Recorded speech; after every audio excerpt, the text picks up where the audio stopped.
How to fix PS5 Error NP-103111-7. Here are possible solutions that would help you fix PS5 Error NP-103111-7. 1. You should check on PSN server status page for any potential or reported failure and maintenance information. If yes, you have to wait, then try playing your app later. If not, read on and try the following tips. 2. To avoid further trouble, you better note down current internet connection settings on your PlayStation 5 console and reset them up later. Reconfigure your PS5 connection via some faster and stable connectivity. Hint: changing the DNS.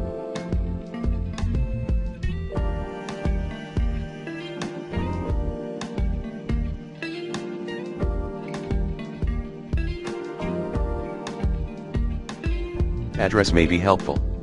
Remember to perform an internet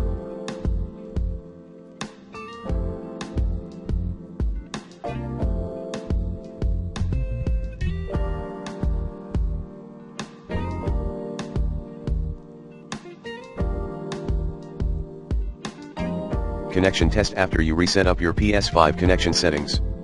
3. Completely shut down your home router or modem, if any, and you'd better wait at least 5 minutes before connecting your PS5 to the internet. Refer to the following image. Remove the power cable.